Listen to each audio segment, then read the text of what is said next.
Ayan tayo. Ayan na! Ayan na! Ohayo gozaimasu!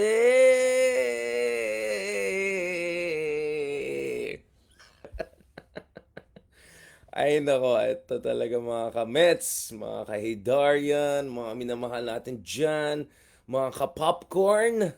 Yan, mga healthy living. Ayan, para lang sabi ko na healthy living talaga tayo. Ito. Mag-flex tayo na konti, guys, ah. Ito, naka fifth 16,000 steps tayo today. Kaya, ready na tayo, guys. Ito na, pinakamataas na. Ilabas nyo na, pound for pound. Let's go! Ayan, okay. Ito mga kamets, ha. Ito mga kamets, medyo lumipat din tayo ng location kasi medyo posh daw tayo. Nilalait tayo ng mga ibang vloggers. Ayan, yung mga vloggers na yan. Ayan, alam mo na, 'di ba? Alam niyo na this. Ganyan talaga mga kamets. Okay. Actually kanina nag-worry ako dito sa nag-worry ako dito sa title ng podcast natin kasi sabi ko, naku po, baka maano tayo. Baka ma-censor tayo. Hindi ko alam yung mga legislation dito sa Japan. Baka mamaya pag nilagay mong fentanyl, mga ano. Kaya, kasi nung una guys, alam mo naman makulit ako eh, di ba? Alam mo yung sinabi ni General Luna, bayan o sarili? Pumili ka, di ba? Yung mga ganun, yung mga binary options na ganun, no? Di ba? Coca-Cola, Pepsi, yan. Yan, mga ano dyan, mga ka-healthy lifestyle dyan, mga water people. Oh, mag-water tayo guys ha, water, legit to. Nakapag, ang layo-layo ng nilakaran natin. Ayan, nag-ano na tayo, nag-vlogger mode tayo. Eto guys, okay. Nagbibiro-biro ako pero we're gonna get serious a little bit later on. Kasi pansin ko, actually ganun, pagbukas ko ng YouTube ko, was just checking on things, biglang lumabas. Sabay pala nagla-live si Christian Esguerra at saka si Attorney Libayan. Of course, both are my friends. Not sure both necessarily subscribe to to the same kind of political persuasions. Mukhang medyo iba yung mga political persuasions sila. Kaya sabi ko, well, I'm gonna approach this a little bit different kasi guys, I mean, I think if it's a question of, making sure you're in the circulation and all, my goodness, 6 million views na dito sa Instagram yung mga pinost natin kay Digong, no? 1.7 million kay BBM, 1.7 million kay Martin Romualdez, 3.2 million ang nanood po sa minamahal natin na tatay, di ba? Yung video na pinost natin 2 minutes. And imagine, I did that. I mean, na-booking na nga ako eh. Kagabi, binubuli tayo ng mga kasama natin dito. Sabi na, Richard, I caught you while you were in the meeting sa Defense Ministry, Foreign Ministry, sa METI, Ministry of...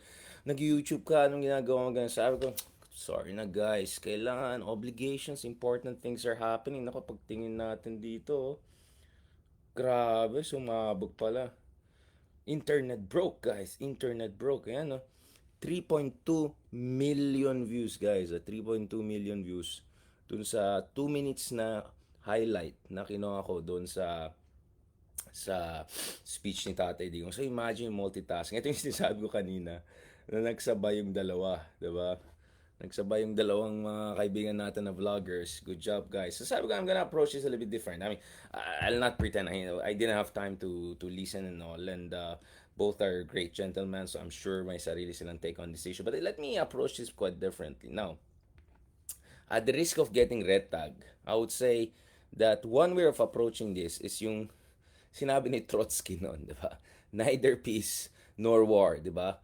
Nung Trotsky was given a choice between Germany at saka yung mga Anglo-Saxon powers and France, sabi niya, hindi ako pipili, neither nor. Which by the way, and here, wag niyo ako red tag, actually guys, ito may ano to, may more philosophical references ito. Hegel tayo. Kaya alam niyo na, Hegel tayo, di ba? Neither nor. Right? Ang approach dapat natin is neither nor. Negation of negation. Okay? Okay, I know. This is gonna get a little bit complicated. A little bit Hegelian, Zizekian. Don't worry guys, isi-simplify ko sa inyo. Kasi ang dami mga iba dyan, pinapahirapan pa nila yung mga konsepto. Alright? I'm gonna simplify it to you. So, ang malaking debate ngayon is, saan dapat ang opposition? Or saan dapat ang mga progressives? Saan yung mga nagmamahal sa bayan? So, katulad ng pinag-usapan natin kahapon, with Crush ng Bayan, Ronald Aldens Llamas. May mga nagsasabi na doon na tayo kay BBM kasi siya yung presidente natin at ito na talaga ang ating oportunidad para once and for all, di ba? Isiguraduhin natin na hindi makabalik yung mga pinaka-Karen ng Philippine politics or Kevin or Ken, alright? O debatehan natin kung mas magaling Kevin or Ken doon sa lalaking Karen. As I said, I see the point with that, especially if ang approach mo dito is sequential, 'di ba? First you deal with the biggest threat and then let's see what happens there. I also said na there's a Bernie Sanders way of understanding this. Oh yeah, maretag na naman tayo. Essentially where yung argument is, pag may dalawang problematic ang candidates or may pipili ka between the two problematic options, always remember one option you can have certain level of engagement and responsiveness. Ang sinabi ni Bernie Sanders nung in-endorse na si Hillary Clinton, sabi na, at least with Hillary Clinton, we can hold her feet close to the fire. Meaning, there is some channel of communications, some pressure, and Hillary Clinton will not try to undermine the foundations of American democracy. Pero kung si Trump yung nanalo, good luck na lang sa atin. And anyway, hindi ako fan ni Hillary Clinton. Sobrang, I'm sorry. I wish America will soon elect, its first female, its first, minority president. Great. But as far as Hillary Clinton herself is concerned, ang dami kong mga issues sa kanya, right? I'm not gonna go deeper into this. So, going back to this, mga kameta, pag-usapan natin ito. In a way, I understand if the argument here is, kailangan natin, we have to, uh, side with Hillary Clinton against Trump with this, and then later on, let's see how we deal with Hillary Clinton. I understand where some of my colleagues and friends are coming here, okay? Huwag nyo na muna hanapin si Alden, okay? In demand masyado yan si Alden. Dito na lang tayo sa akin, okay? Alam ko, hindi nyo ako ganun ka-crush. Alam ko, hindi ko nami-meet yung mga standards nyo. Okay? Okay lang yan. Pero makinig kayo sa akin kasi at least you're gonna get dialectical analysis. Alright? In a simplified vlogger fashion. Okay? Negation of negation. Okay? Neither peace nor war. Okay? Pag-usapan natin yan. Now, no. Ayan na naman tayo, Democrat ka. Kakasabi ko nga lang, Bernie Sanders, ayan na naman yung mga bashers natin. Intindihin nyo kasi yung sinasabi ko, reference point ko, bago kayo maghanash dyan sa mga, sa mga comment sections ko and all. Ayan, magbablush na naman ako, mainit na maulin natin, tapos magiging mas zadi tayo. Tapos pag nag-zadi tayo, ano na naman, Alright. Okay. Na guys, honestly ito gusto ko yung lamig dito, to be honest, kasi it feels kind of like Baguio. As a Baguio boy, I like cold and I really enjoy walking long, as in 12, 14, 15 kilometers na nila ka. I really enjoy that, guys, kasi ang dami natin inisip, diba? Or dami natin pinoprocess, etc. And at the same time, we're trying to approach things differently. But anyway, going back to this. So, let me put it this way. Fentanyl. Baka may batas ba dito? Pag kausapin ko may mga abogado natin, baka mamaya ma-misunderstand na. Oy, yung mga nagche-check sa YouTube, please understand my reference point. Lagay ko na lang sa quotation mark mamaya yung fentanyl. Baka mamaya tayo dyan. Okay. Kalma lang tayo, guys. Chill lang tayo. Okay, ito Okay. Let me first lay out my concerns, with each camp. Let me be also absolutely clear. I don't see any equivalence between fentanyl and coke. Okay. Tama na yun. Seryoso na tayo, guys. Seryoso na tayo. To be honest, para sa akin, ang biggest threat sa Philippine political system ay yung right-wing populism. Right? It's even worse than dictatorship in a sense that sa dictatorship, at least alam mo sinong diktador. Sa right-wing populism, meron pa rin kasi ang bahit ng demokrasya. May illusion of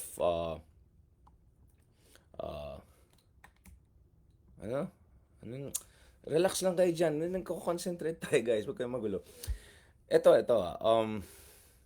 saan tayo? The thing is,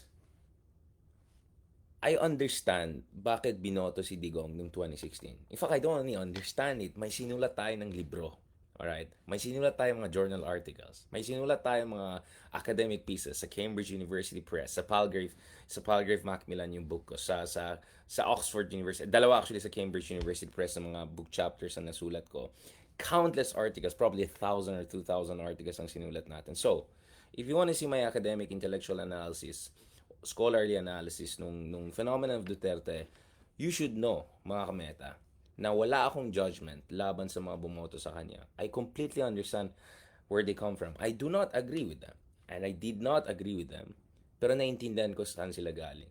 Ito ay galing sa frustration ng tao, malalim na frustration ng tao, dun sa mga limitasyon, kapalpakan, kayabangan, self-righteousness, whatever, ng reformist, liberal project sa Philippine politics. Because ang katotohanan dito is, mga kameta, serious na tayo.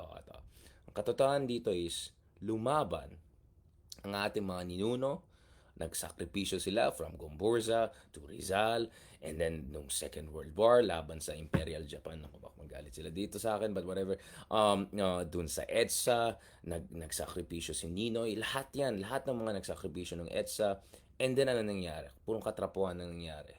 Yung mga ilan-ilan na lang natin na medyo matinong presidente, whether it's Ramos or Aquino, ang dami rin mga kakulangan. Ang dami rin may mga mali na nangyari. Well, at least with Ramos, nakausap ko siya, at least more self-aware siguro siya dun sa mga. But anyway, I don't wanna get into person about it. I had conversation with both Ramos, Aquino, yes, also with the other ones, but well, very long conversation with Tita Arroyo, of course, on the record, pwede niyo panoorin yan sa YouTube. But going back to this, mga ka-Aldens, I'm sorry, mga kameta, as much as I understand saan galing yung suporta kay Tatay Digong, as much as I understand yung lalim ng frustration, I mean, numbers, di ba? By 2013, lampas sa 80%. Alden, sorry guys, hindi ako showbiz eh. Alright? Baka artistahin, pero hindi ako ma-showbiz. Okay? Pero, balikan natin ito. Actually, kanina, dami mga pictures ng mga J-pop dito. Tapos mga ganun ako parang, baka naman, di ba? May second career pa tayo, di ba? Medyo zaddy lang. Pero, pwede na. Anyway, balikan natin ito. So, on the record, scholarly work, non-scholarly work, parati ko sinasabi, naintindihan ko bakit ang tao bumoto kay Digong. At naintindihan ko bakit siya popular because in a way, it was a protest vote. In a way, nakaka-relate sila. In a way, accessible si Digong. Yung kanyang emotional resonance. Amang galing siya sa audience impact. Alam ko yan.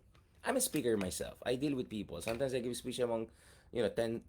There was once nag-speech ako, 20,000 yata nandun sa audience or whatever. Naintindihan ko. Absolutely naintindihan ko. So, hindi ka tulad ng mga dilawan, mga judgmental snooty dyan. I'm not gonna judge people. Just because you voted for someone na sa tingin ko ay hindi karapat dapat naging presidente natin. I also agree na in fairness to President Duterte, he did a few things that were right. Including especially dun sa Bangsamoro issue sa Mindanao. At saka yung emphasis niya dun sa infrastructure development sa Mindanao. Sangayon ako kay Pangulong Duterte. Tama siya, may mga tama talaga siya. But guys, getting one or two things right doesn't make up for tens of thousands of, well, alleged extrajudicial killings. It doesn't make up for yung kapalpakan niya at saka yung cowardice and subservience dyan sa West Philippine Sea laban sa China. Yung I love China, China will protect me, China this, China that. Nakakaya naman, sobrang nakakaya talaga siya. I'll be honest about it. Yung ginawa niyang ganun. Now, I agree na dapat talagang may pananagutan din yung mga dati nating mga aliado dahil aminin natin medyo walang kwenta naman talaga yung mga aliado natin dati, hindi tayo tinulungan sa Panatag Shoal, hindi tayo tinulungan talaga dun sa Panganiban Reef. Agree ako, but you don't, as I said, you don't burn down the hen house to get the fried chicken. Alright? Pwede kang mawa ng fried chicken, pasok ka lang doon, kunin mo lang yung manok, tapos lutuin mo. Hindi mo pwede isunog yung buong para lang makuha ka ng fried chicken. Gets nyo? Means matter. Means shape ends. Bad means poison the ends. So yun ang disagreement ko kay Machiavelli. The end doesn't justify the means because the means can poison the end if the means are bad. So yung bara-bara niyang approach sa geopolitics, sa foreign policy, sa West Philippine Sea, sa human rights issue, lahat ng mga yan, Hindi pwede na makancel lang mga yan dahil tama siya sa issue ng Bangsamoro, dahil tama siya sa a number of issues. For instance, agree naman ako kay Digong na malaking problema ng Pilipinas ay oligarkiya. So kanina sabi ko, by 2013, more than 80% ng ating kongreso ay hawak ng mga political dynasties, including, of course, but even worse, and that's where I'll compare it with Japan. So dito sa Japan, the 40 richest families dito sa Japan control barely over 2 to 3% ng total newly created growth. So 2%, 3%, maximum 5% of let's say 1 to 2% GDP growth they have. Sa Pilipinas, yung mga oligarchs, totoong oligarchs, kasi kung magaling naman talaga sila, baka di sila nag-invento ng mga bagong kotse, bagong technology, but wala tayong Sony, but wala tayong LG, Samsung, mga ganun. Ang tagal-tagal ng oligarchy yung mga oligarchs natin. Um, 40 richest families in the Philippines took home 76% of newly created growth. Alright? Ito yung data ng World Bank. World Bank yan, ha? Data ng World Bank yan. Nang may isang dilawan na economist na nag-comment, saan niya kinuha yan, ganyan. Yan kasi hindi kayo, kasi kayo nagre-research, di ba? Yan ang problema ko dun sa mga dilawan na yan. Feeling galing-galing, pero hanggang ano, anyway, okay, I'll be nice, okay? Nice lang tayo. Alam mo naman guys, mga international lang ano natin. Sorry lang. Anyway, I mean, tao lang po, okay? Tao lang po. I think sometimes you have to put people in the right place, okay? Yung may sayo sila. Wala eh. Yan ang problema, guys. You deserve better than this. We deserve better than those reformist presidents that we had dahil dami nilang mga kakulangan. And we deserve more than this mga dilawan na analyst na yan na walang sinabi kundi disinformation. Right? Pag pumunta ka sa isang academic conference at sinabi mo, disinformation ang dahilan na may populism sa mundo, pagtatawanan ka. Dahil sasabihin ng mga eksperto is, yes, but it's barely 15-20% of the reason. There are many, many complicated reasons. Right? Kaya nga sa social sciences, whatever, may tinatawag na proximate cause versus structural cause, so on and so forth. Independent variable, intervening variable, I can go on and on and on about it. So pag sinabi mo, lahat na nangyari sa Pilipinas dahil lang sa disinformation, pagtatawanan ka talaga in any serious academic conference around the world. I mean, no wonder yung mga ibang dilawan dyan never published in any serious publication. I don't see them in Cambridge University Press. I don't see them in Journal of Democracy. Barely I see them even publish op-eds in, the top publications around the world. Hindi ako nag-iibang. I'm just telling you, huwag kayong believe na believe dun sa mga ibang dilawan dyan dahil lang magaling mag-English. Alright? Huwag kayong believe na believe dahil lang publish sila dun sa pa-English-English dyan. A lot of these people, hindi sila natututo. Hindi sila nag-upgrade ng kanilang analysis. Ang kanilang analysis ay mga, ano pa, diba? So, kaya nga dito, nagigets ko saan galing yung popularidad ni Duterte. Pero yung kanyang legacy talaga, alright? Yung kanyang legacy talaga, guys. Grabe naman, guys. Ang laki ng utang na namana ni BBM. Kawawa naman si BBM, di ba? Sobrang palpak yung management ng pandemic. Guys, worst in Southeast Asia yung ating management of pandemic. From 2020 to 2021, we had 5 quarters of recession. No Asian country had that. In fact, Vietnam nga nag-grow yung economy nila. Taiwan nga nag-grow pa nga ng economy nila. China nga nag-grow pa nga ng economy nila. Sobrang palpak, di ba? More than that, my goodness, yung humanitarian catastrophe, yung nakakahiya ng mga pinagsasabi niya na I love you, ganyan, this country will protect me habang binubuli yung mga mangingisda natin. Kaya talaga, guys. And then, yung pagkakaren pa. So, medyo agree naman ako na may mga kakulangan yung mga dating administration. Pero guys naman, kumpara mo naman yung economic records ni Pinoy o yung economic record ni Ramos, even yung economic record ni Tita Arroyo, napakaano naman. Considering what they inherited and what they passed down, diba? Grabe naman, diba? Si Ramos inherited a totally broken system, 7, 8, 12 coup d'etats kay Corazon Aquino, total debt crisis. Kahit papano, ginawa tayong isa sa mga rising Asian tiger economies. And then of course, nagkataon Asian financial crisis yung 1997-99. But in fairness naman kay Ramos, he got some things right. Now, he got also a lot of things wrong na mahabang usapan yan. Kay Pinoy, kay Arroyo. Si Arroyo kay ERAP pa nga siya after EDSA 2. In fairness naman kay Tita Arroyo, inayos-ayos na yung mga regulatory issues. So si 8, hindi ako kampo-kampo. I think if you di, pero si Erap, my goodness. Si Tita Arroyo, maraming ginawang maayos na fiscal reforms, monetary reforms, infrastructure build-up, 2007 onwards. Pero alam niyo naman ang issue. Okay, alam niyo na, from Hello Garcia onwards, maraming pinag-usapan. Kay Pinoy naman, 'di ba? Nung natapos si Pinoy, ang laki ng budget na namana ni Digong sa kanya. Ang gandang ekonomiya na nakuha niya. 5%, 6%, almost 7% growth. Fastest growing economy. Andun ang Pilipinas sa book na Breakout Nations ni Rushi Sharma na sa akin palagay is best expert sa emerging markets. Alright, basahin yung book na yan. Andun pa nga yung interview niya with Aquino eh. So, even if para sa akin, maraming kakulangan yung mga reformist presidents natin. To a certain even na Roy, no? Kumpara mo naman yung nakuha ni Digong noong 2016 and then dun sa naiwan niya. Now, to make matters more complicated, alright? To make matters more complicated, grabe naman guys. Grabe naman guys. Tapos ka na nga, retired ka na, private citizen ka na kunyari. Ayan na naman tayo eh. Ayan na naman tayo eh. Kinaren mo na nga yung dating presidente. Tapos, lahat na lang sinisi sa dati. 6 years ka nga nasa pader. 6 years ka na nasa pader. Alright, kung magrereklamo ka ng ganyan, ang tanong, anong ginawa mo? Anong ambag mo nung 6 years na nandun ka? Inayos mo bang Marawi? Na-reconstruct mo ba yung Marawi? Yung problema ng droga, sabi mo 3 to 6 months. Kamusta yung mga totoong big fish? Hindi yung mga ano-ano dyan, ha? Yung mga totoong big fish. O, alam na, pangalanan ba natin? O, di ba? Galit ka daw sa oligarchs. Habang biglang yung isa na, biglang billionaire na yung iba dyan. O, may Duterte garks. Diba? Ang tayo ko dyan. Ang dami kong pwedeng pag-usapan. Mahabang listahan po yan, di ba? So, tapos, ang daming hanash. Gusto mo nga mag-federalism constitutional change yan. Tapos ngayon, gaganyan-ganyan mo lang. So, tapos kinaren mo nga yung dati, kakaren mo pa yung sumunod sa'yo. So parang anong gusto nyo? Purong ikaw na lang. Oh, siya na. Ikaw na. Ikaw na. Best in the solar system nga, sabi ng mga kaibigan natin dyan. Tapos ngayon, hindi lang si Michael Uy.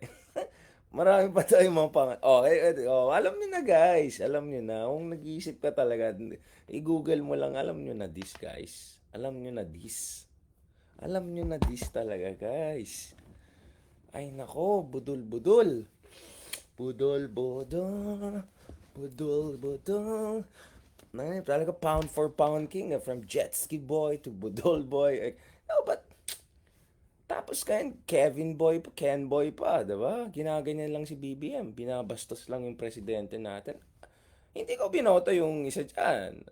Marami akong mga reservations pero presidente na natin 'yan. O sasabihin ng iba, presidente ng mga SD cards. So bahala kayo, mag-prove na kayo diyan. But as far as I know, officially siya yung presidente natin. So ngayon, ikakaren mo, ikiken mo yung kasalukuyan na presidente na ganyan-ganyan lang. I mean, come on.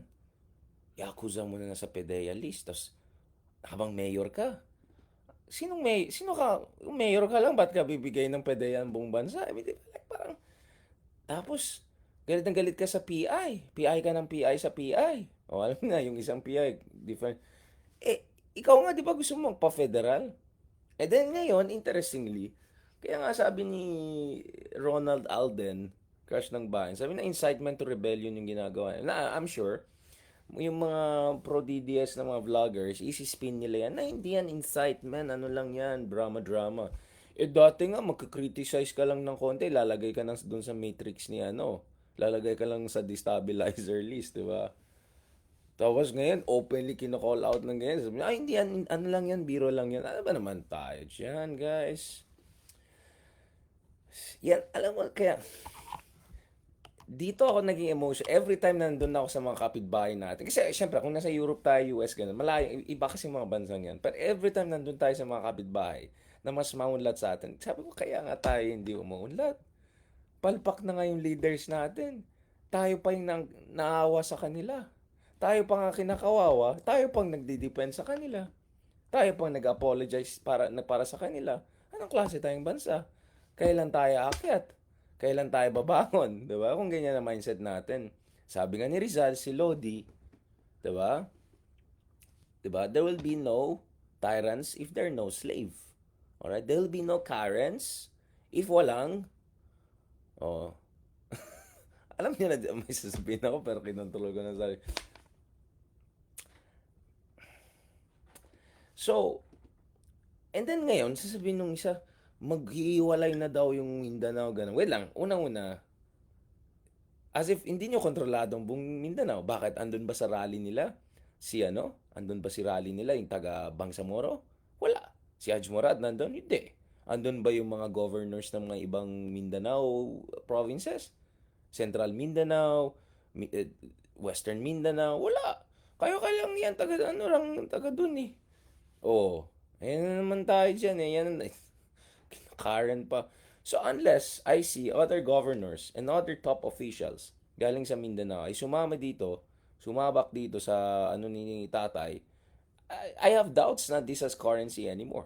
Eh, yung Bang Samora may sarili ng ano yan, may sarili ng, bakit may ganyan? Walang nga itong TikTok na nilalagay tayo ng, habang biglang may ano na ako dito sa, and, and let me be absolutely clear mga kameta, okay? I'll give you, excuse me lang this is an important data, okay? Yung blue is revenues raised, red is spent. Ang pinakamalaki na taxes, nagre-raise ng taxes, ay NCR, National Capital Region. Tingnan nyo, yung blue ay mas malaki sa red. Kitang-kita nyo? Yung blue ay mas malaki sa red. Yung blue mas malaki sa red. So, ito yung data galing sa Philippine Statistics Authority. Ang National Capital Region, kung saan tayo galing, raised 410, I suppose, billion na to, no? Billion, nung 2021. Pero ang ginastos lang natin is 340. So, meron kang almost 70 billion na extra. Kaya saan pumunta yan? Now, look at the same graph and look at different regions of the country, especially in Mindanao region. Essentially, guys, I'll post it sa baba. Essentially, guys, NCR, NCR ang nagsasubsidize ng ibang mga LGUs dahil hindi sila nagre-raise ng sufficient revenues galing sa sarili nila. Ang dahilan dyan ay hindi dahil ayaw tumulong yung mga ating mga kababayan from Mindanao. Ang dahilan dyan is dahil yung mga super trapo at dynasties, sila ang nakahawak dyan sa mga iba't ibang. So, isa pa yung, this is a different data. Revenue collection. O, tingnan nyo sa image. Tingnan nyo gaano ka dark yung NCR region. The darker the area, that means the more revenues they raise. Tingnan nyo gaano kalaki. Tingnan nyo gaano kalaki. Alright? So, tayo sa NCR talaga. Ayan na naman tayo. NCR because oligarch capital. Kuya, nagbabayad ba ng mga, ano, yung mga oligarch? Ang actually lang nagbabayad po ng revenues, mga ordinaryong tao po. Alright? Syntax pa lang, mga ganun. So, mag-isip naman kasi kayo bago kayo magsalita. Papaya na naman na kayo sa sarili. Ayan na naman kasi tayo. Tingnan nyo, gaano kalaking contribution natin sa NCR. Okay? So, ang implication na ito ay very clear. O, even sa rice production. Thanks pala kay Sir Ivan kasi may pinost din siya dyan. But I also had my other data. Alright? Ipopost ko rin dyan mga kamets. Don't worry about it. And you can go and Google it on yourself. Maraming ebidensya na yung mga trapos at dynasties dun sa mga ibang riyon ng country natin, sarili lang nilang iniisip nila. Yung pamilya lang nilang iniisip nila. I mean, I'm not gonna name names, but I've been to many provinces, kundi beautiful tourist destinations, na alam ko ang laki ng kinikita nila sa mga turista. And yet, grabe, walang matinong aspalte, walang matinong infrastruktura, o alam natin saan pupunta yung pera. Alright? So, the reality is actually, sinesubsidize ng ordinaryong taxpayer sa NCR yung mga iba't ibang probinsya across the country. And unfortunately, dahil sa Mindanao, dahil napaka-lakas yung hawak ng mga dynasties and warlords at dahil napaka-concentrated yung power at napakahina yung mga institutions, right? Napakahina yung mga institutions. Talagang umaasa sila sa subsidy. So, in a federalized system, guys, ang mangyayari dito, yung filter sa TikTok, pag ganyan ko, may shades na ako, may ganyan, biglang. So, kung mag-federalize tayo, guys, lalong magka-concentrate yung wealth sa Metro Manila and NCR and developed regions because hindi na kailangan mag-subsidize ng ibang region, kanya-kanyang diskarte na yan. Yun kasi dapat naisipin. Yung mga magagaling at malalaking business, lalong pupunta sa Manila yan. So, to give you a very good example, look at the United States. Ang tagal na nilang federal. Ngayon, alam ko, yung mga iba dyan na nag-United States, nagka-California, New York lang. Punta kayo dun sa mga ibang estado. I'm not gonna say which states, but you know which states. You go to many states in the middle of America, but north of United States. Ang layo nung agwat nila doon sa hindi lang kultura, yung levels of development sa New York, sa California, sa mga big coastal cities. So, US na nga na pinakamayaman na bansa by some, at least in terms of size of their GDP in nominal terms, kitang-kita mo ang laki ng agwat ng mga ng kaya yung mga magagaling na bata, matatalinong bata, pumunta na lang sila sa New York. I mean, kahapon lang may kilala tayo ng taga Arkansas. At pumunta nag-aaral sa California, sa New York. Usually ganun yung story, 'di ba? Or galing sa mahirap na lugar sa Midwest, pumunta mag-aaral sa Yale, sa Harvard, and then magstay na doon, hindi na bumabalik. So, we have very clear examples in very very developed countries, no? Na yung mga inequalities will persist over time.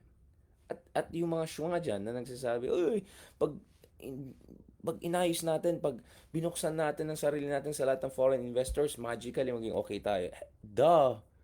Alam nyo ba, ang China at Vietnam na napakabilis ng growth nila, ang dami nilang foreign capital restrictions.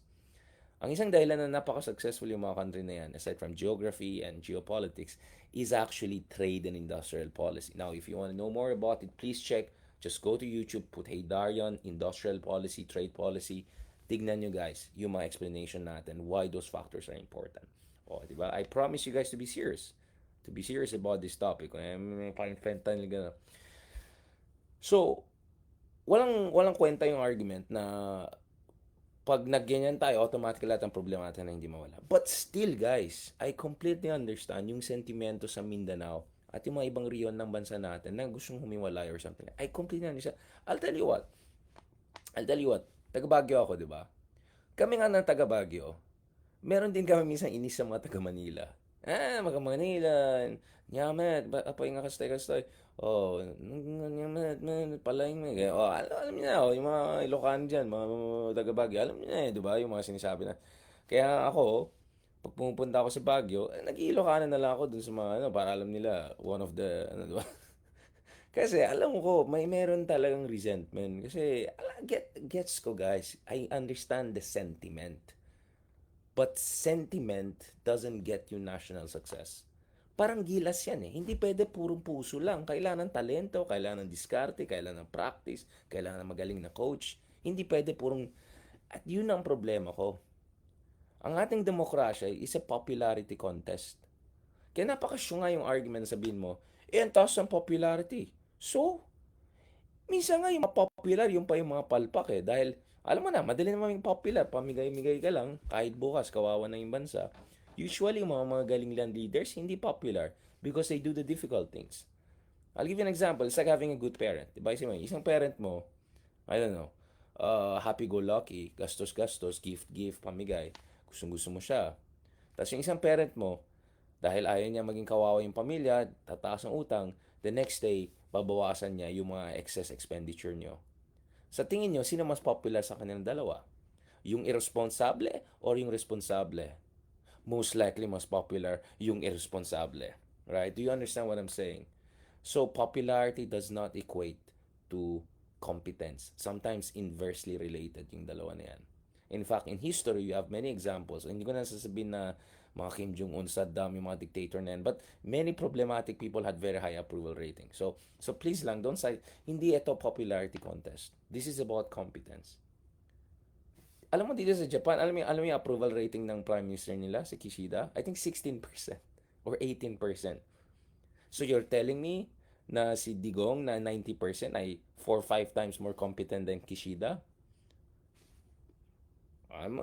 Magtawanan na lang tayo dito, di ba? Do you get what I'm saying? Kaya nga, dumb yung argument na kung mataas yung popularity, mas competent din. It's a dumb argument. I'm sorry. It's just dumb. Um, Dumb argument, okay? But again, sabi ko nga, I completely understand yung sentimento ng tao kasi sentiments comes from decades and history of frustration. Now, does that mean na ngayon, talon naman tayo dun sa kapilang kampo?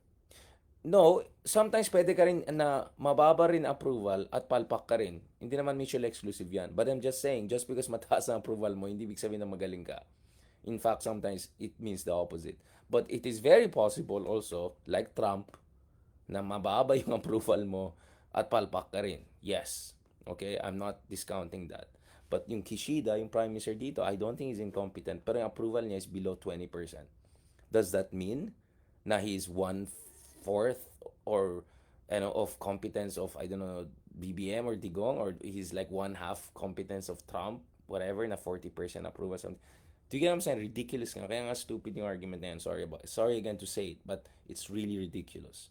Nakakaya yung mga ganyan arguments. It doesn't belong in a proper intelligent conversation. Alright? Let's just be very clear about that. Now, let's go to the second part of our discussion. Remember I said negation of negation. Does that mean that automatically support naman yung kabila? Alright? O, yung mga ka-Pepsi dyan. Now, I've been absolutely clear that I do believe that our current president is doing the right things at West Philippine Sea. Now, we can have a long discussion about the circumstances of that. Oh, dahil ba yan sa magpapogi sa West? Dahil, we can have a long conversation about intentions. But in terms of effect and formal policy, I think President Ferdinand Marcos Jr. is doing the right thing sa West Philippine Sea. Is it free of risk? No. Is it 100% correct? No. But is it in general in the right direction? Yes. Okay, so I'm very clear about that. But does that mean na just because gusto natin yung foreign policy niya, or just because mas gusto mo siya rather than yung kabila, okay ka na sa kanya 100%? Okay ka na sa Maharlika Fund? Okay ka na sa People's Initiative? Although in fairness, to be fair to the president, he didn't. And so on and so forth. Right? So on and so forth. Now, in fairness, I appreciate yung paglaya ni ni Leila de Lima. Sorry, gabi na guys. Ang tagal na, habang araw to. I appreciate yung recalibration of drug war. I do. But I need to see way more than this. Alright? Including on the economic front. Including in terms of inflation management, quality infrastructure, in terms of bringing high quality investments, manufacturing, so on and so forth. So, hindi ako... So, okay, I'll give you a good score sa isang front, but I'm still gonna look at other issues. Alright? Now, having said that, actually, one issue I also have with President Marcos Jr. right now is I feel...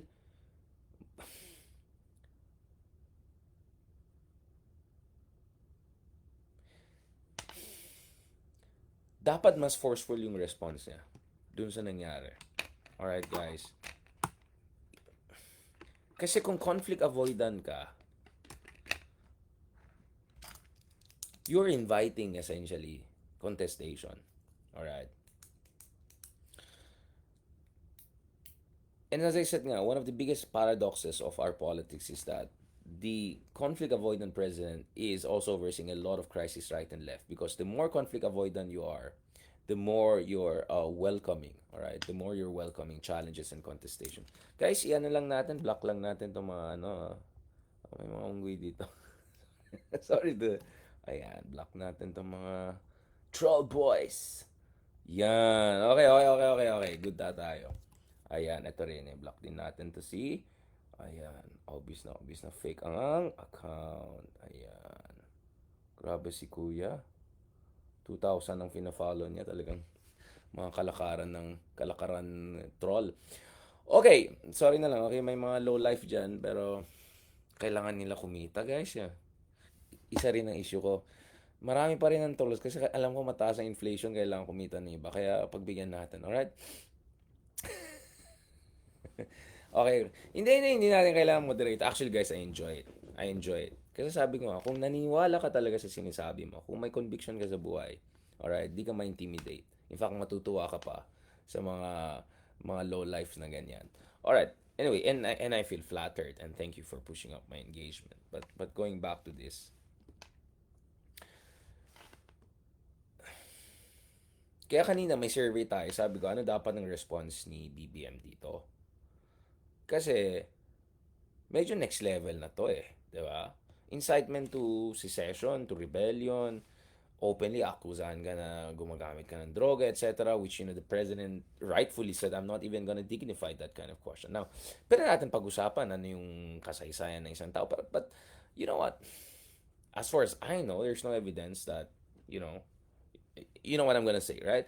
Um, but as I said, if you have something, go ahead. But as far as I know, hindi ito yung sabog sa foreign policy natin. Hindi ito yung sabog na hindi niya makompleto yung sasabihin niya. Hindi ito yung sabog na ano oras, 1 a.m. magbibigay ng speech or alright. So, nag-react ka. Kailangan magpaano yung isa, diba? Medyo, sir, magano ka naman dyan? Pahinga ng konti. Oo, pahinga naman dyan. Now, balikan natin ito. There's a lot that has to be fixed. There's a lot that is lacking. So, kaya nga ang point ko is, ang challenge talaga dito is, ano ba talaga dapat ang gagawin ng totoong oposisyon? Now, alam ko maraming galit sa akin sa totoong oposisyon. Actually, hindi eh. Ang mga galit sa akin ay, well, alam niyo, isang banda, alam niyo na yan. Pero, yung mga galit sa akin, yung mga iba, na binuking ko talaga na hindi sila updated, hindi sila upgraded. Alright?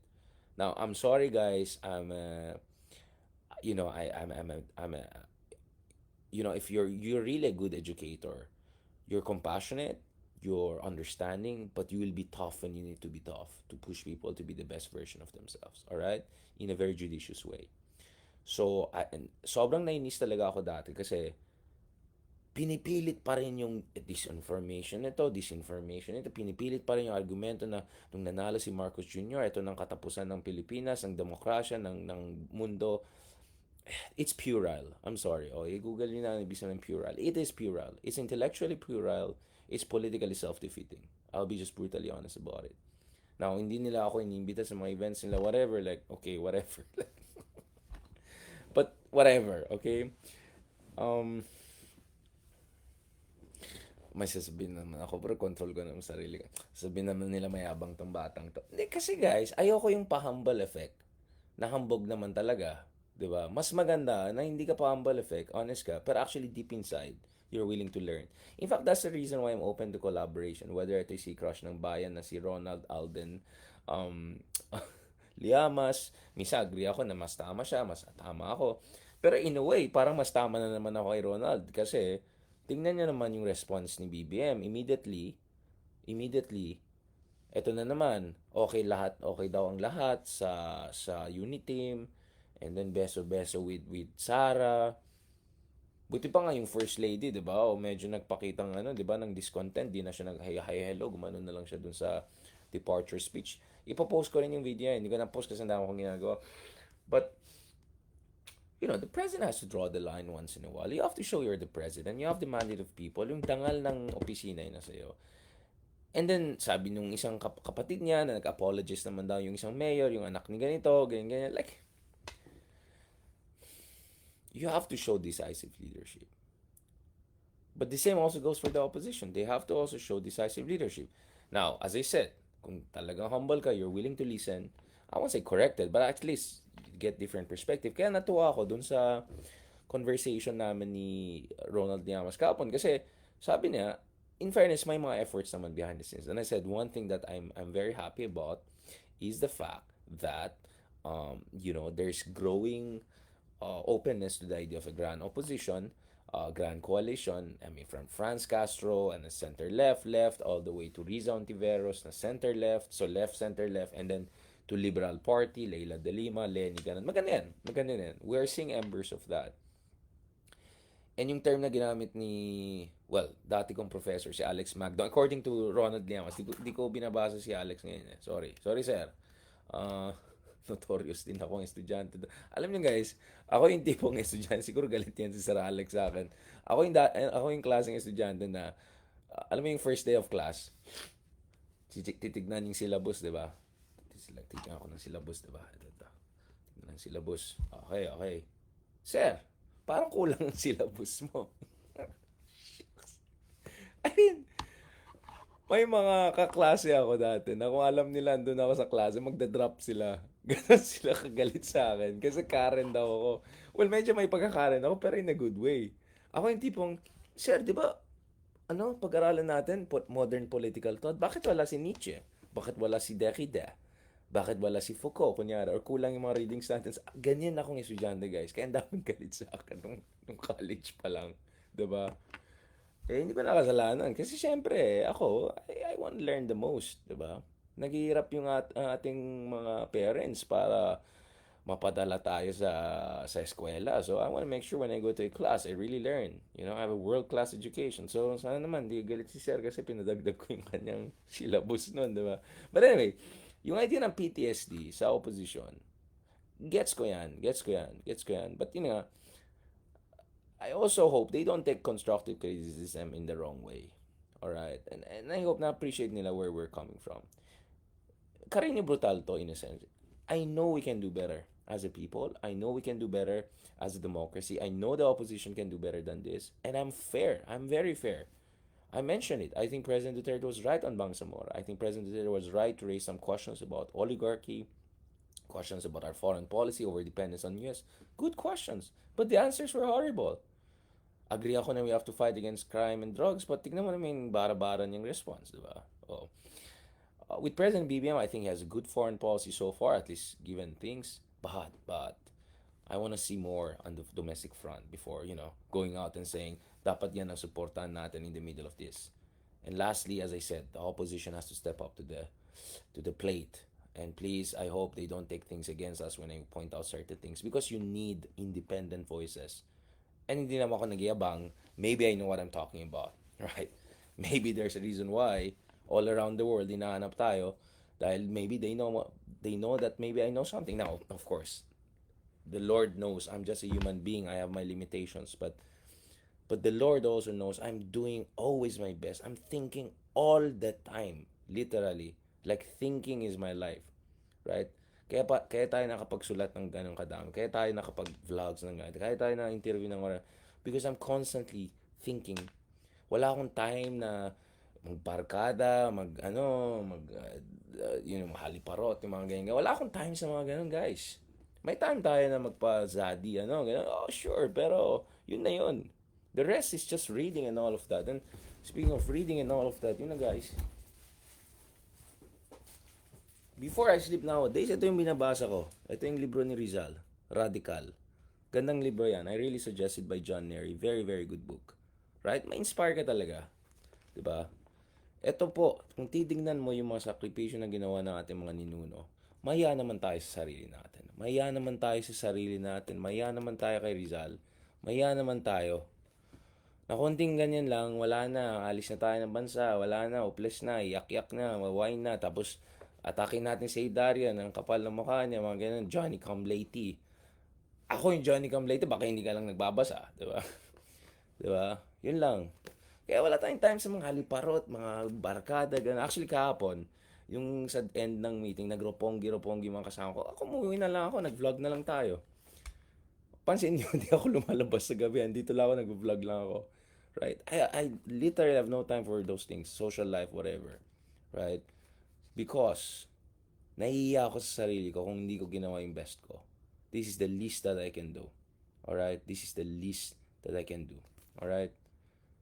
Excuse me, this is water. Then, medyo mainit kasi nag-heater ako. Actually, malamig dito sa likod. Sobrang lamig dito.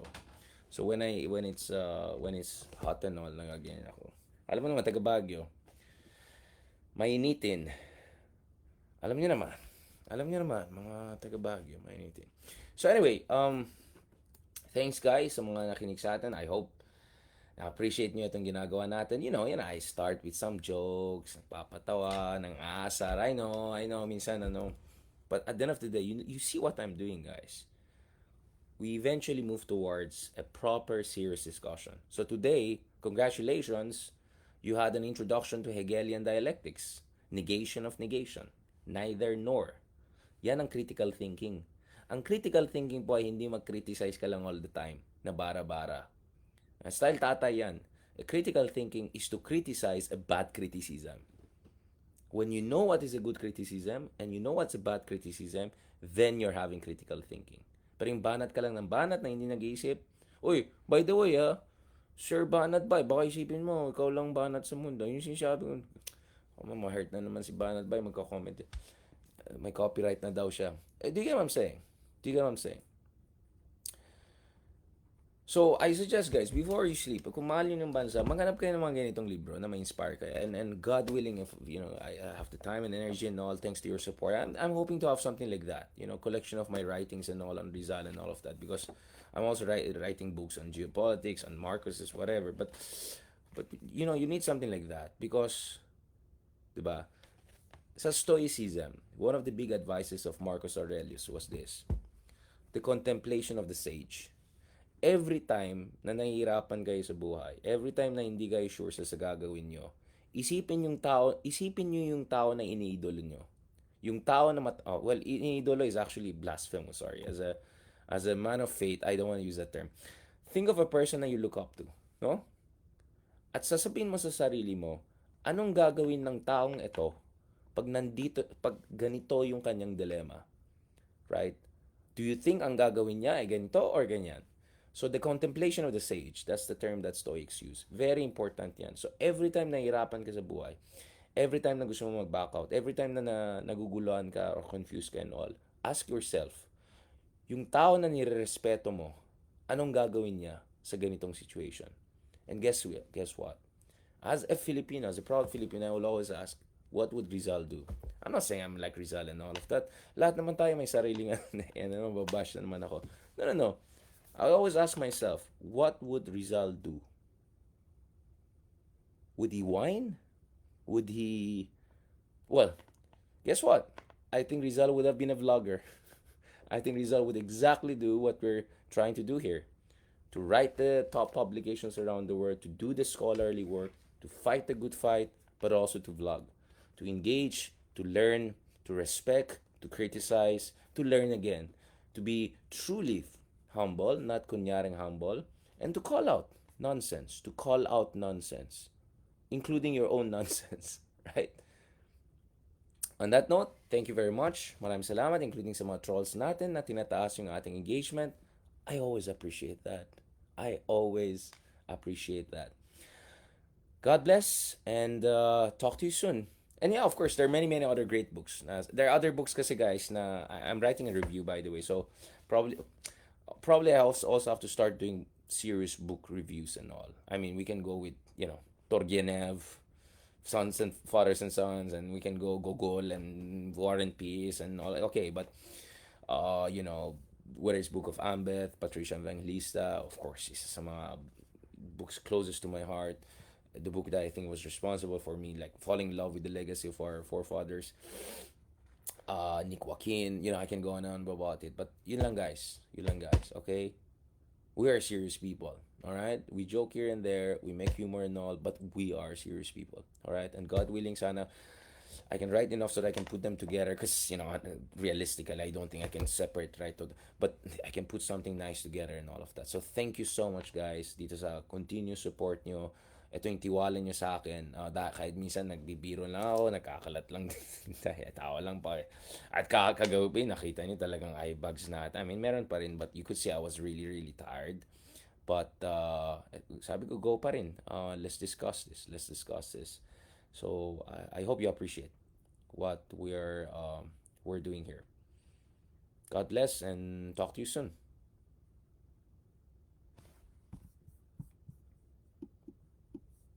Sayonara.